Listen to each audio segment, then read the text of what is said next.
bokk internet du Seneweb TV seneweb.com ak Seneweb rajo am nañu mbégte tamit di am jotaay tey bi ak sëñ Mansour Sy Djamil nekk kilifa diine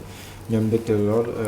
am moom tey ji jàkkaarloo bi ngir waxtaan si ziara bi nga xam te ni ñu ngi koy dëgmal ak tamit si centenaire El Hadj Malick Sy ak tamit capital humain si liggéey bi mu si def ak jàngat ñu si mën a am dëppale ko ak jamono sëñ Mansour ñu lay nuyu di la bàyyi nga nuyoon ak ñi ni teewlu. maa ngi leen di nuyu di leen fay di leen delloo ziare yal na yàlla nangu ziare bi. sëñ Mansour comme ni ma ko waxee sànq ñu ngi acheminé wu si weekend bii di ñëw vers la ziara générale ret ji buñ ko doon jàngat yan particularité la am ak tamit nan lañ ko war a jëlee pour ñu si war a dem. particularité bi nga xam ni moom la ziar bi am gannaaw bi ma nuyoo ñi ñuy seetaan yëpp c'est que c'est la fin d'un cycle ou le début d'un cycle et le début du siècle. Le début du siècle correspond à un début de cycle. mag ñi dem nañu bàyyi fi xale yi bàyyi fi sëñ Babacar muy sunu waajur di sunu soppe mu ñuy tette si li nga xam ni mooy donay mag ñi donc centenaire baa ngi nii mooy centenaire u sëñ Babacar si xilaafa mooy centenaire u Seydi Hadji Malick si wuy ji bi mu wuy ji boroomam maintenant par rapport à la nouvelle génération par rapport ak ñu mel na man ak samay rak yi nga xam ne parce que man sët yi man maa si mag léegi rek la ma xalif bi yóbbante sëñ Habib sëñ Mansour si man ni ma maa ngi jógee si sa papa nee na yëg na ni yaa ngi essayé ñëw seet si ko mais mi ngi lay yëgal ni li mu soxla fii mu toll mooy nga ñaanal ko ñaan yi nga ko daan ñaanal bi nga nekkee Jedda parce que j'ai fait à Jedda 27 ans moom nag ñëw na fa plusieurs fois seet si ma ñu ànd dem tawaaf fi Kaaba gi ma koy ñaanal waaye nee na mi ngi lay séen si manifestation yu ñuy préparé ziar bi mais mi ngi lay yëgal ni gàmmu gi sa gàmmu la ziar bi sa ziar la à la fois ziar bi ak gàmmu gi lépp mi ngi sa loxo mu correspondre ak xilaafaam moom sëñ Mbay sam pap sëñ Mbay sëñ Babacar Sy Mansour loolu la bëgg ñu koy woowee sam papa ka yar donc na 20 ans si sama loxo papa Cheikh Seyd Mouhamed Moustapha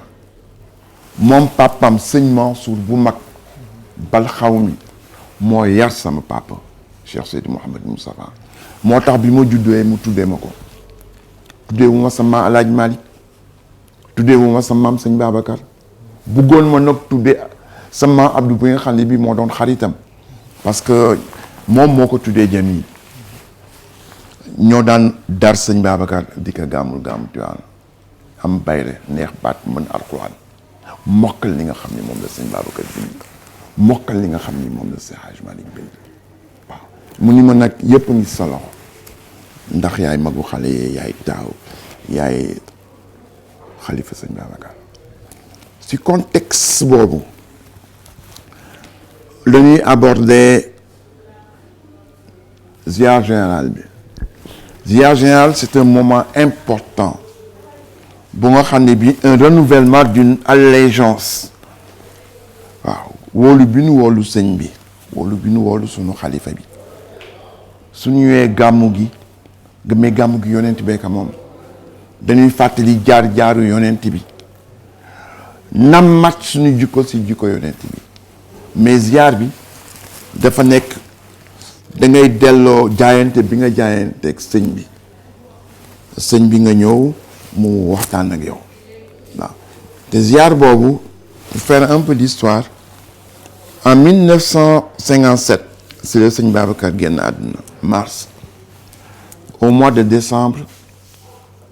premier ziara après la disparition de sëñ Babacar ñi ngi ko defee fan ñi ngi ko defee Tivaouane il y a eu 110 daïra presque un an après en novembre 1958 parce que góor gi mu ngi woon fi demul fenn pendant 40 ans tegul tànkam Tivaouane bi waajuram génnee àdduna sëñ Babacar tegul tànkam Tivaouane mu woote nag ndax dafa am lu fi sëñ Babacar bàyyi nii kër gi këru mag jiitu rakk topp la mu woote à la rue 15 woote boobu mu woote à la U15 il y a eu 247 daïra donc l'essentiel de sëñ Babacar Mbaye en plus des daïra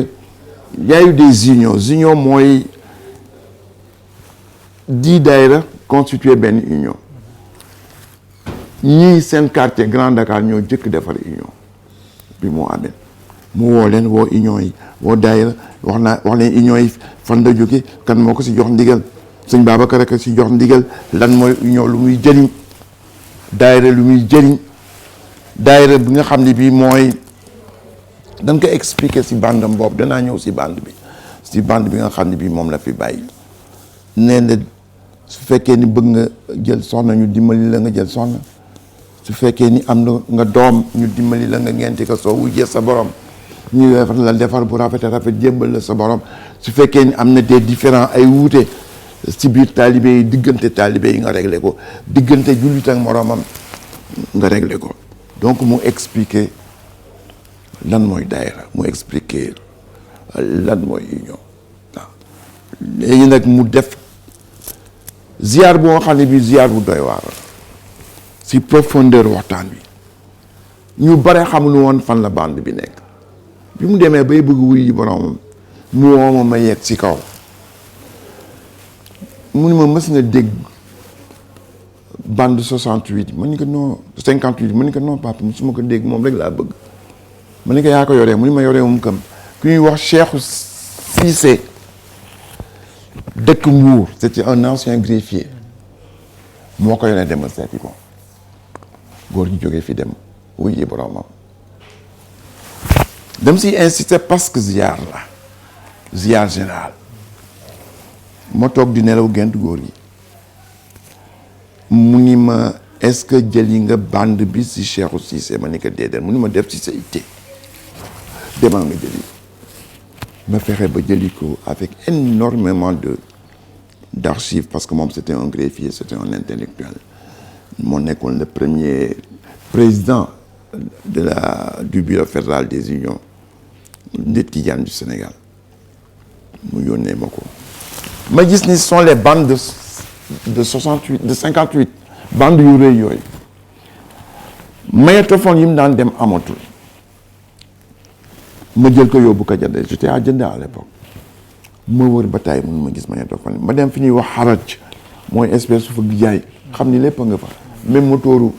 avion sax soo ko fa seetee gis ko ma jëm ma dem nag jël ko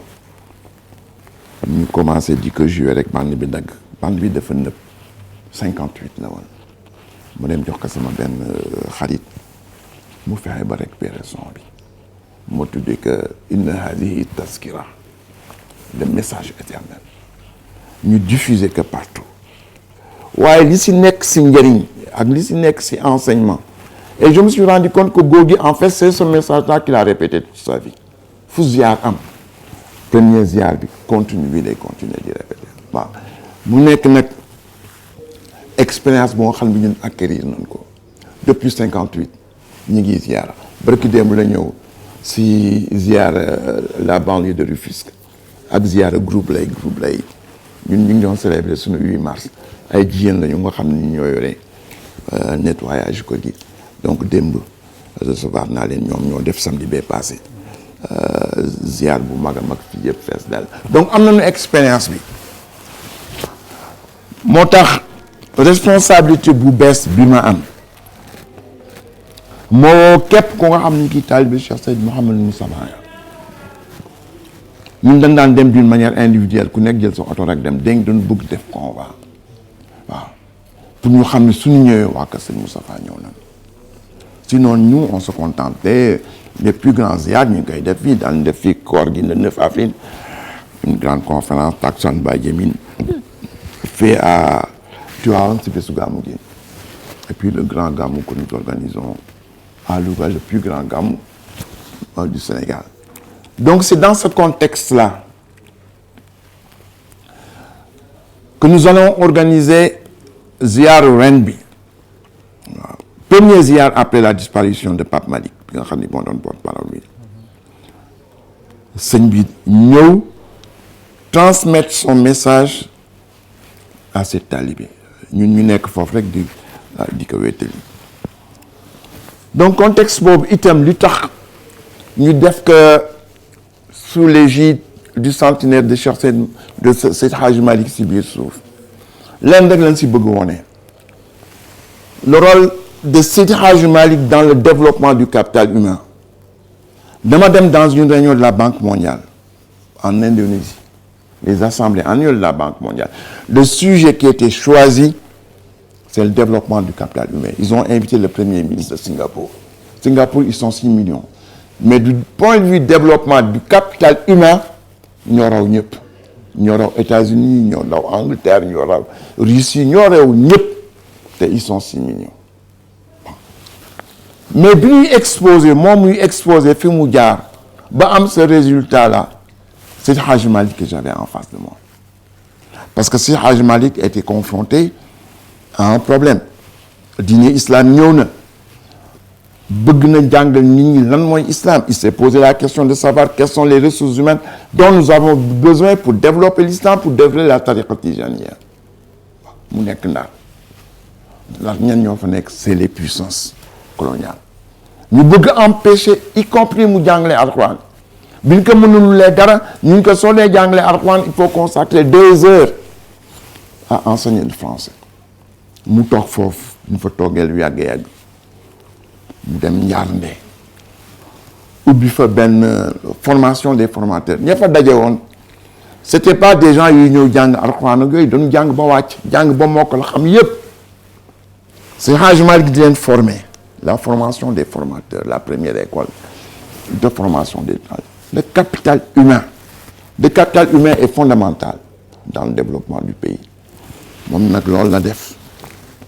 soo fi ñëwoon un peu plus tard jaa gis xale yi ñu leen jàngal alxuraan mais le samedi ak le dimanche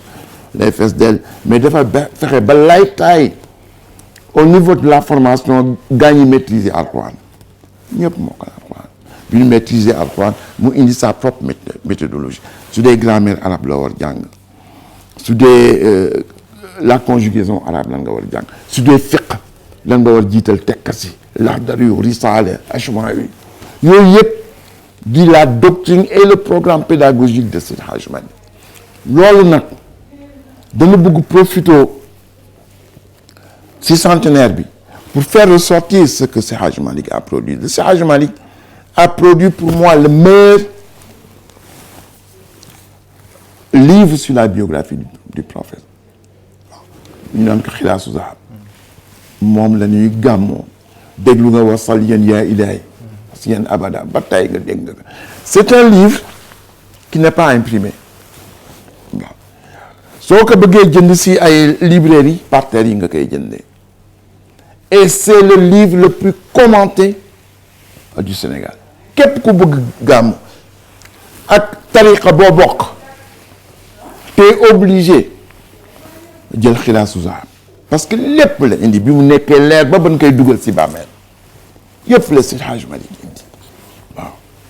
si indi ani aman bu nga xam ne bii bu doy waar la waaw bi mu demee ba yàlla woo ko mu nar dem ni ko waajalee yëpp la indi waaye li doy waar et pourquoi ñu bëgg wone loolu dans le développement du capital humain soo demee littérature Lamartine wala nga jàng Chateaubriand wala nga jàng Shakespeare wala nga jàng Thomas Hardy ñoom c'est des écrivains qui ont écrit mais critiques littéraires yi ñoo lay commenter dans l'histoire de la littérature internationale yaa ka Thomas Hardy bi nga xam ne bii dafa bind œuvre am ba pare ni bëgguma critique littéraire di ma commenter mais man dama bëgg commenter sama bopp mais ko kenn ko jàngale dans aucune université anglaise bon, mais dans la famille de Seydi Hadji Malick dafa bind Xilaasu Zahab sa maam Sëñ Babacar bind taqriis bi pour di commenter li nga xam ni moom la def ci biir keneen en dehors de lui def ko mu bind Kifaayatu Raaghibiin sa maam Sëñ Babacar commenter ko en poésie bàyyiwul keneen mu ñëw commenter ko mu bind Ifhaamu Munkiru Jaani bu njëkk bi c'est sur la charia beneen bi c'est sur la tariqa les bases essentielles que tu dois avoir pour comprendre la tariqa bases essentielles que tu dois avoir pour nekk un vrai musulman mu rafetaay bu nga xam ne bii sëñ Babacar ni xilaas rafet na ba yéem ma mu woy nag ni allahu akbar jallallahu xaaliquna subhaana man zayyana axlaaqu wa siyara nee na yàlla bind bi mu bind yonent bi si jëmm ak si jikko jëmm ji gën rafet mu bind ko jikko ji gën rafet mu bind ko waaye rafetal xelu Alaaji Maalik def si moom xam-xam bu rafet bu nga xam ne bii jëmm jooju ak jikko jooju indi na ko si anam bu rafet a rafet ni yàlla li rek moo ko am allahu akbar jallallahu xaaliquna subhana man zayyana al axlaaq wa siyara yooyu nag dañ bëgg wone durant toute l'année l'œuvre multiple l'œuvre inclassable waaw l'œuvre indépassable de El Hadj Malick Sy waaw sa pétillance intellectuelle c'est ce que nous voulons montrer cette année pour montrer comment il a contribué au développement du capital humain et c'est cette doctrine-là, cette pédagogie-là qui nous a donné la paix sociale que nous avons dans le pays. Il n'y a jamais eu de différence ethnique. Il n'y a jamais eu de différence religieuse. Tu sais, sama papa bi dafa ni ma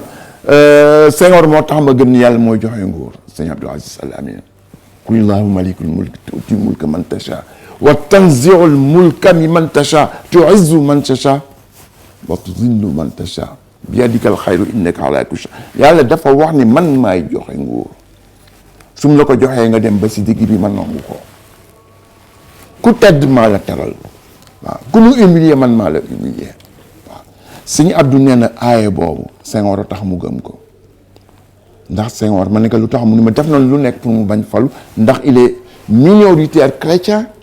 dans un pays à 95% de musulmans te kan moo ko doon jàppale sëñ Babacar c'était pas facile nekk un leader religieux Senghor di compétir avec des musulmans yow leader religieux musulman bi nga dem ànd ak Senghor bi ñu ko laajee góor gi pourquoi ngay ànd ak Senghor ñu ni kenn falloo ma imaamu jàkka dañ ma falloo un député à l'Assemblée nationale au 99,99% ña fa nekk comme député c'est tous des chrétiens waaw pédagogie boobu compréhension de la réalité boobu kan moo ko may sëñ Babacar c'est Hadj Malick moo ko may moo tax dans ce ko mës na ma wax benn wax bu am solo mu ni ma le plus grand technicien du Sénégal mu ni ma ñun ñëpp ay politiciens duñu dara mais El Hadj Malick ak sëñ Touba ñooy les plus grands taxistes parce que bëggoon nañu def lu ñu bëggoon def si nit ñi jiitu tubaab bi si xolu nit ñi bàyyi tubaab beeg économie beeg politique bi mais fexe ba jiitu nit ñi si xolu nit ñi te képp ku dem màggalu Tuubaa wala nga dem gàmmu Tiwaawan da xam ne ils ont réussi leur pari par rapport ak ñii ni leen toppee ñii ni leen gëm loolu yëpp nag la ñu bëgg durant le centenaire de Seydi Hadji Malick ñu génne que le premier acte mooy ziar général bi ñu jëm comprendre ñu bàyyiwuñ ko xel waa Paris yi ñoo ko jëkk bàyyi xel ñoom ils ont déjà pris le 11 juin pour def benn ngandum célébration au niveau de la France l'ironie du sort waaw là l'histoire bégaye pourquoi français yi lu ñu def yëpp pour que Seydi Hadji Malick bañ réussir mission la première célébration qu'on va faire de son centenaire ce sera à Paris on va inviter tout le monde c'est le 11 juin qu'on va le faire je viens de parler au président Moustapha Ndiong léegi dama doon def le compte rendu de la préparation qu'ils sont en train de faire ils ont invité toute l'Europe l'Italie l'Allemagne la Belgique le Luxembourg l'Angleterre l'Espagne les États-Unis ñoom ñëpp ñu daje foofu célébrer le centenaire de Seydi Hadji Malick ça va être quelque chose de grandiose ce sera sous l'égide du khalife général des Tidianes et on va essayer dans ces différentes étapes nous avons ici le 13 ziar général le 19 on va faire un grand gamou à Yaraax tu vois suñu jógee foofu le lendemain à Yeumbeul nous allons faire benn takkusaan bu rëy rëy suñu fa jógee le 26 y aura waa Ndande Jaxeer ñoo ñëw ziar si ñooñu c'est les institutions waa kër sëñ Babacar sëñ Moustapha ñoom waa Ndande Jaxeer bi góor gi amee 18 ans la dem ziyaare ji la fi góor gi tey woon tànkam bi mu ñëwee dugg si néegam doj woowu mu tey woon tànkam ba léegi soo demee daa ko fa fekk ñooñu ñooy ziyaar si nag ñu daal nag def le 9 avril fii l'une de nos plus grandes manifestations mooy la conférence du mois de Ramadan bu nga xam ne bi c'est la conférence c'est la fête de la culture la fête du savoir xam ni waa Tivaouane ñoo koy def sëñ Abdou moo ko daan def bi mu demee sëñ Pape Malick di ko def léegi sëñ Mbaye Sy Abdou moo koy def donc les différentes étapes pour montrer l'œuvre de sëñ mais bu ma rek ajouter une chose 2 personnes ont fait des thèses sur El Hadji Malick kenn ki Rawane Mbaye bii la il a fait sa thèse à la Sorbonne ki nga xam ni moo doon directeur de thèse am c'est mon ancien professeur s'appelle Mohamed Arkoun bi mu demee thèse bi il a fait découvrir à l'université française à la Sorbonne qui était El Hadji Malick mais lan la ko Arkoun wax ni que lii rek a ma fi bàyyi ay thèse de cette qualité loolu rek moo ma fi bàyyi waaw léegi keneen ki di Bachir Ngom di sëtu maam Alaaji Rawaan Ngom Rawane Mbaye sëtu Alaaji Rawaan Ngom la Bachir Ngom sëtu El Hadji Rawaan Ngom la moom mu dem def thèse am à Azhar la plus grande université du monde et la plus prestigieuse foofu nga xam ni fa la xam-xam dañ bi mu ko demee ba pare man maa ko bindal l'introduction bindu ma kam ni maa ko traduire vers le français l'introduction à sa thèse Bachir Ngom Rawane Mbaye soo boolee seen tur ñoom ñaar mooy lan mooy Rawane Ngom di sunu maam Alaaji Rawaan donc delluwaat battu li sindaale voici autant de choses autant d'ambitions que nous avons envie de montrer durant cette ziyaara générale di fàttali rek benn élément Oumar Lay bi toog fii c'est un ingénieur maritime Cheikh Oumar bon c'est un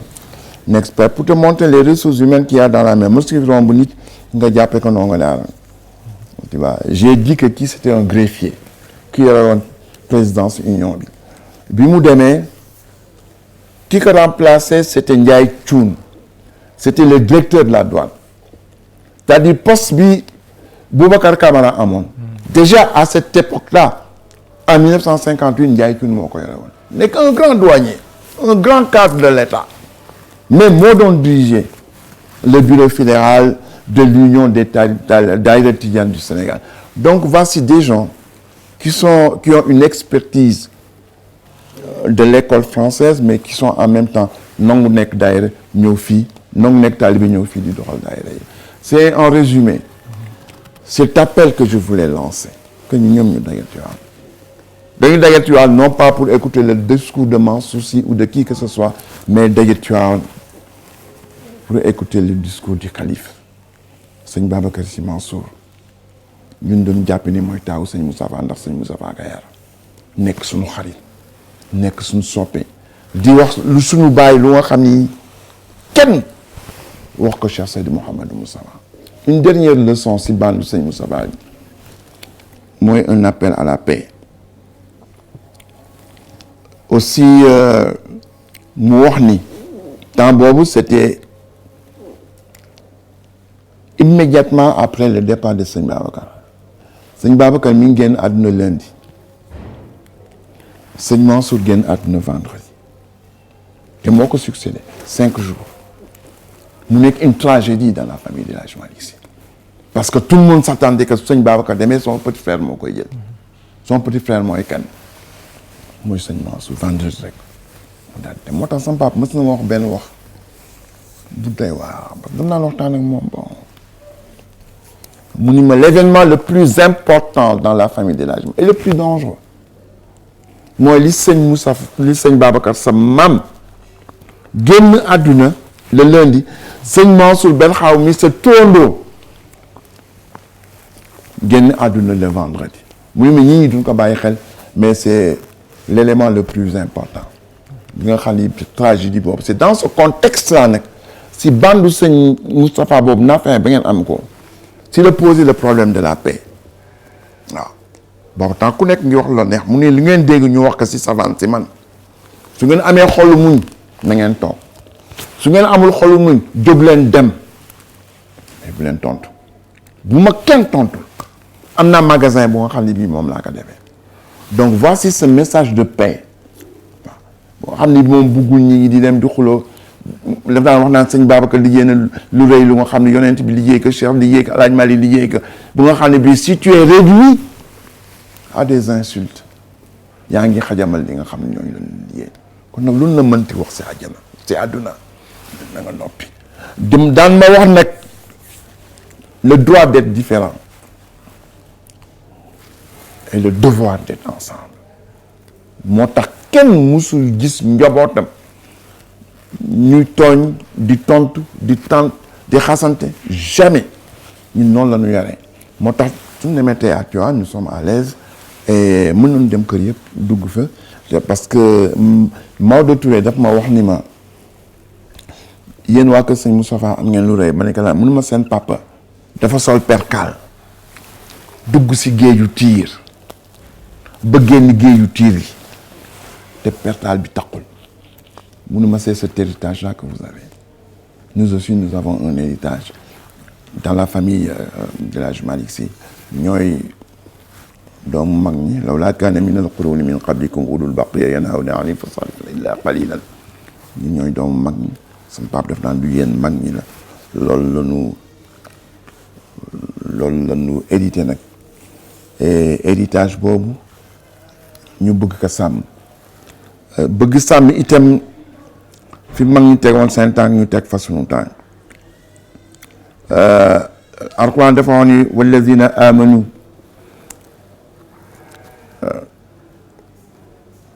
wattabaatuhum zuriyatuhum bi imaanin alxaqna bihim zuriyatahum waaw wa ma adatnaahum min amalihim min cheyin waaw wa ma adatnaahum min amalihim min cheyin nee na ku nga xam ne kii fexe nga ba gëm yàlla gëm boobu nga gëm yàlla nga fexe ba dugal ko sa xolu ay doom wala sa xolu ay njaboot daanu fexe ba lëkkaloo sa njaboot ak yow ñu topp la même su fekkee ni njaboot yooyu liggéeyuñu li nga liggéey si yàlla lépp loo liggéey si yàlla daanu fexe yàllaay wax de ba sa njaboot yooyu am si condition bi mooy lan mooy nga bañ wàcc yoon yàlla ne bul wàcc yoon wi de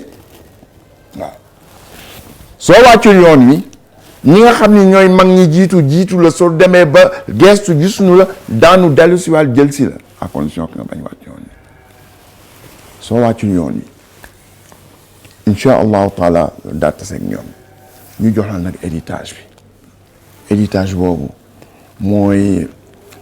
li nga xam ni moom la ñuy sukkandikoo avec les conditions d'aujourd'hui lii ma lay wax yëpp bi ñu koy wax booba temps amul WhatsApp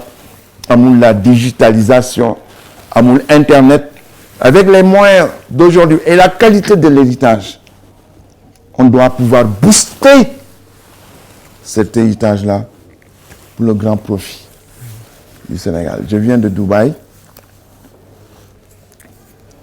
J'ai fait 27 ans dans cette région,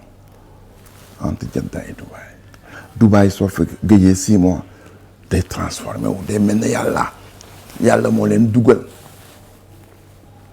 day mel ne yàlla dafa dem dugal leen ba nu doyle mu ñëw sotti ko si ñoom.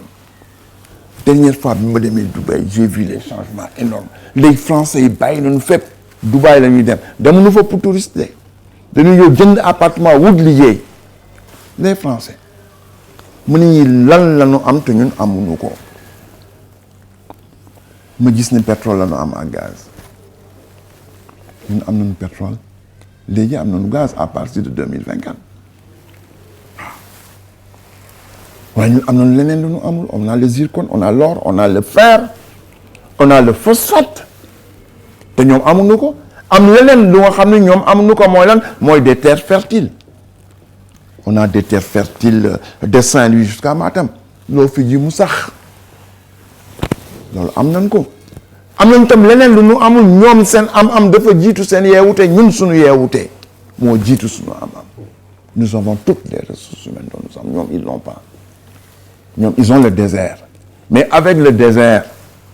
ils ont pu l'exploiter nous devons faire beaucoup plus ñoom lu ñu am lu ñu mën def ci seen am bi jiitu seen yeewute ñun war nañ ko multiplier par 10 si suñu yeewutee bu nga xam ne bi moo jiitu suñu am c'est la question fondamentale qui se pose aujourd'hui et toutes les questions d'actualité se jugent à l'aune de cette réalité-là. Yàlla jox nañu les moyens de notre développement. Dans quelle mesure nous sommes capables de les utiliser pour régler les problèmes d'enseignement, les problèmes de l'enseignement, de l'éducation, les problèmes de la santé. Man à chaque fois que ma am benn mbokk bu feebar wala mu nekk dans des difficultés, je me rends compte que les gens sont complètement désarmés. Amuñu sax lu ñu fay au niveau de l'hôpital. Moi, je vis des cas, man dama yàgg bitim réew, j'ai fait 40 ans. Xam nga woon ni problème boobu, c'est un problème. Cheikh Omar me dit que c'est le problème numéro 1 du Sénégal. Da nga am benn mbokk boo nga xam ne bi tànkam damm na, mu war dem seeti ñu laaj ko 400 000 francs. Donc toute la famille va se réunir. Ce sont des dépenses appauvissantes. Donc aujourd'hui que nous parlons du développement du capital humain, le capital humain c'est quoi? C'est l'éducation et la santé. On doit tout investir. Parce que je demandais au président de la Banque mondiale dans cette conférence dont je parlais, c'est-à-dire en Indonésie, que nous voulons de découvrir le pétrole et le gaz. Et les gens ils disent que c'est plus une malédiction qu'une bénédiction. J'ai été au Pérou, à Lima. Là-bas, c'est une bénédiction. J'ai vécu pendant 27 ans dans le pays du Coran. Là-bas, c'est une bénédiction. Monsieur le Président, il y avait Christine Lagarde qui était la directrice générale du Fonds monétaire. Comment pouvez-vous aider le Sénégal à la lumière de votre expérience internationale pour que la découverte du pétrole et du gaz soit pour nous une bénédiction et non pas une malédiction? Moi, on est bien conseillé à l'Inde du jox. Faire l'Inde, étant donné que le prix du pétrole, parce que ce sont des ressources qui vont s'épuiser, il faudrait investir dans un domaine. Même si on a un pétrole, un gaz, déjà développé dans ce domaine-là. Et ils avaient cité tous les deux, l'éducation et la santé. Regardez le niveau de l'éducation et de la santé. Situation qu'on y a 20 ans, c'est pire aujourd'hui. Quand on a la nuit, defar suñu réew loolu yëpp daan ko génne à travers l'enseignement de l'Hadj Malick Sy et Inch'Allah Taala la première étape sera déjà générale. Ce sera l'occasion pour le calife de parler à ses talibés et parmi ces talibés nous sommes les premiers laaju nu benn cër kër Alhaji Malick nekk di ay talibé ñu nangul nu suñu talibé. C'est ce rôle là qu'on va jouer dimanche matin. Et c'est le rôle qu'on doit jouer samedi déjà, si Gamou.